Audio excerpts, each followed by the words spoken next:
Olá, sejam muito bem-vindos ao canal do Snoopycast. Eu me chamo Valéria, sou mãe muito orgulhosa do Snoopy e hoje vamos falar sobre a fisioterapia como prevenção.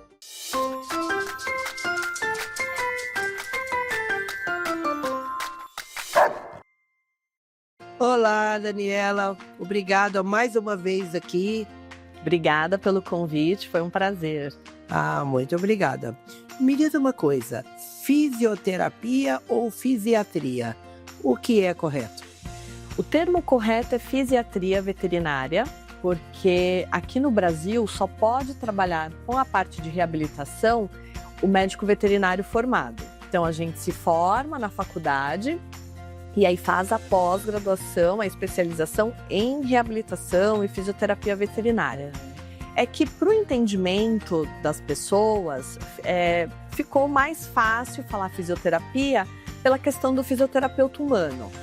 Mas diferentemente da medicina humana, que existe a faculdade de fisioterapia, então o fisioterapeuta ele não necessariamente é médico, então ficou comumente aceito dessa forma. Mas o termo correto seria fisiatria. Fisiatria. Isso, que é na medicina humana, o médico humano que fez a especialização em fisioterapia, ele é chamado fisiatra. Fisiatra. Então por isso essa diferenciação.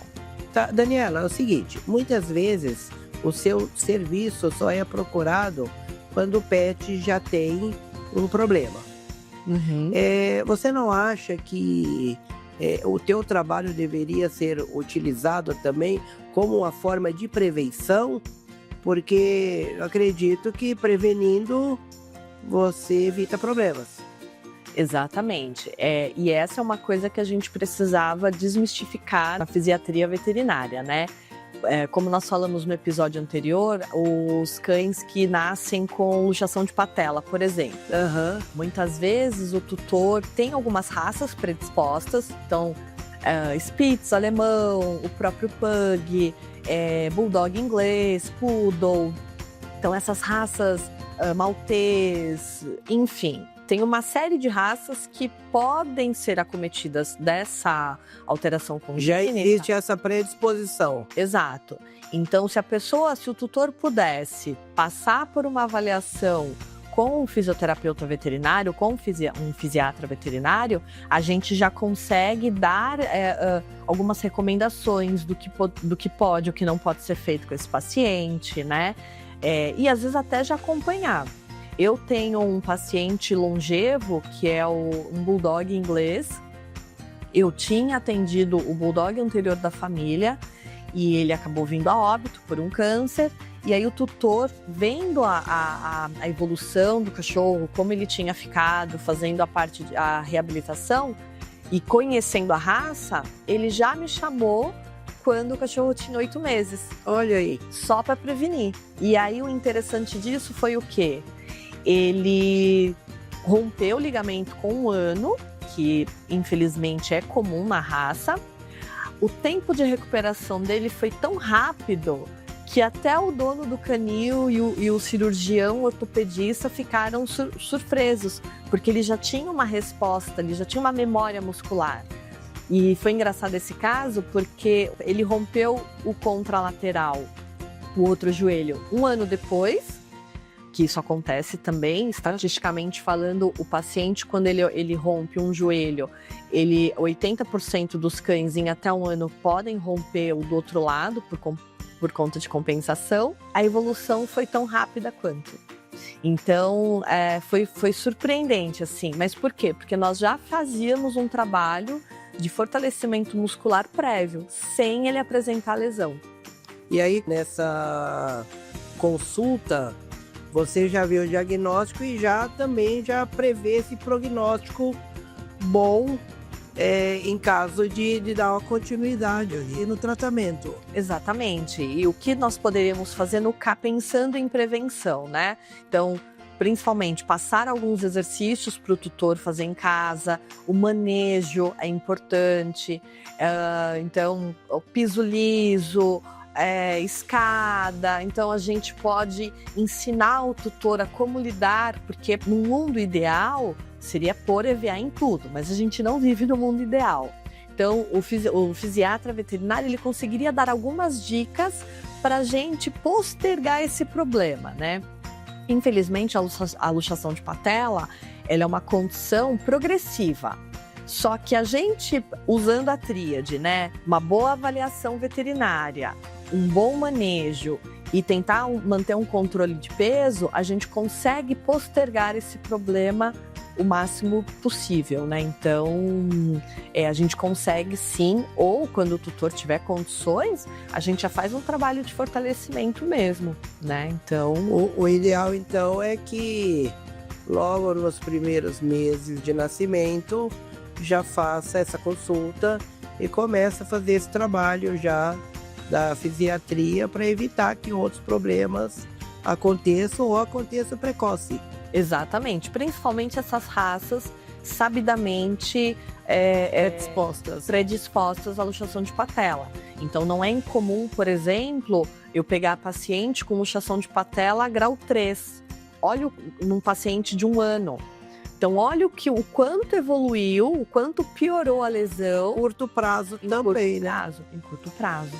E qual o benefício que o tutor pode perceber se ele fizer esse trabalho já com o cachorro, o pet, né? Porque vocês fazem gatos também, né? Faço. Mas gato, a gente tem algumas particularidades, né? Gato, dificilmente a gente pega gatos jovens, né? Com alterações congênitas. A mais comum hoje é a displasia coxofemoral, mas o gato ele tem uma conformação diferente, uma biomecânica diferente do cão, então ele acaba não manifestando clinicamente muito cedo. Exato, como o cachorro. Como o cão, exatamente. Talvez o cão seja mais ativo que o gato, né? Ou não? Também da predisposição, acredito. Exato, tem essa questão também, né? Os gatos, eles são muito mais noturnos, então... Só que tem a questão, até a mais preponderante mesmo, é a questão da biomecânica. Eles acabam andando de uma forma diferente do cão, né? Que a gente chama isso de análise cinemática. Então, o cão, ele tem uma forma de andar, uma forma de pisar no solo diferente do gato. Por isso que ele acaba podendo manifestar clinicamente as alterações bem mais cedo do que os gatos, né? Mas, respondendo a sua pergunta, os benefícios são esses. A gente fazendo um bom trabalho muscular prévio, a gente consegue postergar a evolução da doença. A gente, quando não consegue postergar, por algum motivo, o paciente rompeu o ligamento, o tempo de recuperação é infinitamente menor do que um paciente que não tem um bom arcabouço muscular, né? Porque o músculo é ele quem sustenta a articulação, né? Então, se a gente consegue fazer um bom trabalho de fortalecimento, caso ele venha a ter haja necessidade cirúrgica, o tempo dele de recuperação é muito menor. Sim, E no caso desses cães predispostos, qual é a raça mais predisposta? Em todos esses que você falou, ou é médio ali? Olha, Valéria, depende muito, a gente brinca na veterinária que depende muito da raça que está na moda, né? Então agora, como a gente tem aí muito Spitz alemão, então a Spitz alemão virou a vedete. Eles têm muito problema de luxação de patela, muito luxação de patela e displasia coxofemoral também. Olha aí. Então, mas cada raça tem a sua particularidade, né? Mas hoje o que a gente vê, bulldog francês também, que deu uma explosão. Então a gente acaba. Aí só que o bulldog francês seria mais problema de coluna, que seria o ideal também já começar desde filhote cedo. Um trabalho de fortalecimento para a gente poder manter a coluna mais estável. Mas eu diria que a vedete da vez é o Spitz alemão. A gente está pegando muito problema com o Spitz alemão. É mesmo? E aí o ideal é com quanto tempo já começar essa... Olha, se puder fazer uma avaliação tão logo, com 4, 5 meses, dá para fazer uma avaliação física, né? O fisioterapeuta ele consegue palpar, a gente tem algumas medições que a gente faz, perimetria, que é para ver o volume muscular, goniometria, que é a medição das angulações articulares. Isso daria para fazer ali a partir dos 4, 5 meses. Radiograficamente falando, a partir dos 8, 9 meses, que é quando a gente já vê o fechamento das epífises ósseas. Porque às vezes um pouquinho antes disso, a gente fica meio em dúvida se aquele informação ainda. Exato, exatamente. Então a gente fica em dúvida se aquele desvio é por conta da idade ou é porque de fato vai ser um problema que ele vai apresentar. Então, a partir dos 8, 9 meses, a gente consegue fazer uma avaliação radiográfica também. E aí é feito exames? Como que é? O ideal é, além da avaliação física, né, da consulta em si, é o exame mais comum, raio-x, né? Só casos muito graves de malformações ósseas que a gente encontra também, principalmente naqueles cachorrinhos Dachshund, Shih Tzu, que tem, às vezes eles abrem o cotovelinho, que tem eles acabam tendo um fechamento precoce das epífises e os membros ficam bem alterados, aí a gente pode passar por uma tomografia e muitas vezes até uma ressonância, dependendo do quadro. Olha aí, interessante, hein? Atenção, pessoal. Olha, qualidade de vida é tratamento, é fisioterapia, é acupuntura, é toda a prevenção para que os nossos bichinhos tenham aí uma vida melhor, né?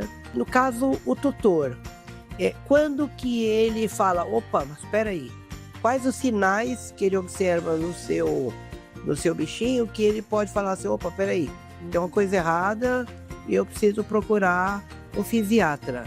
Você pode listar alguns aí? O mais comum, falando em membros pélvicos, né, na parte, nos posteriores, muitas vezes o tutor ele percebe o quê? O cachorrinho andando e puxando a patinha. Aí às vezes ele acha que é uma pedrinha, ele acha que foi alguma coisa que incomodou. Não, isso já pode ser um sinal de luxação de patela. Outra coisa que a gente pede para o tutor observar também é se ele manca, se ele tomba muito, a forma como ele senta. Às vezes o cachorrinho ele acaba sentando muito de um lado, tentando poupar do outro. Às vezes até mesmo, igual você tá fazendo um carinho ali, percebe que ele foi tentar pôr a boca, ou ele olhou, pode ser um trigger point, que a Mari deve ter comentado com você, dos pontos de dor. Então, e assim, eu falo sempre que o feeling de pai e mãe, né? Às vezes percebe que tem alguma coisa estranha, parou de comer naquele dia, foi passear, ficou muito deitado, percebeu que tem alguma coisa estranha, cabecinha baixa. Na dúvida, leva. É hora de procurar. Na dúvida, leva. Você pode, por exemplo, levar para o seu clínico de confiança inicialmente, né? Não necessariamente... Por exemplo, o Snoopy suspendeu a patinha. Você não vai sair já procurando ortopedista e fisioterapeuta. A indicação é que procura o veterinário de confiança, o clínico, porque aí ele vai saber encaminhar, né? O clínico veterinário, ele consegue fazer essa triagem, né? Poxa, essa alteraçãozinha que o Snoopy está apresentando, será que é fisioterapeuta? Será que é ortopedista? Isso já falando em sintomas, né? Mas se a pessoa ela quer apenas uma orientação, olha, comprei esse cachorrinho, adotei esse cachorrinho, eu quero que ele faça exercício, eu quero que você veja a parte ortopédica, aí passa com o fisioterapeuta. Mas a partir do momento que para tratamentos, você tem que ter... Aí você passa... Tem que ter um acompanhamento também do ortopedista. Exato, do clínico, né? A gente fala que uma equipe multidisciplinar, na verdade, é a melhor opção. Porque se cada um começar ali, botar o bedelho, sem que haja um diálogo entre as partes, né? Quem sai prejudicado é o paciente. Então, começou a claudicar, puxou a patinha, cabeça mais pendendo para um lado. tá palpando, igual você tá fazendo, ali, tá mexendo, sentiu fisgar, leva para o clínico veterinário que ele vai te encaminhar provavelmente para fisioterapia. Muito bem. Eu gostaria de te agradecer por mais essa aula que você deu. Muito obrigado, viu, Daniela? Obrigada a você pelo convite. Este foi mais um episódio sensacional do Snoopcast. Falamos sobre a fisioterapia como prevenção. Você gostou? Então curta esse vídeo, siga o canal e compartilhe esse vídeo com outros tutores. E até o próximo episódio.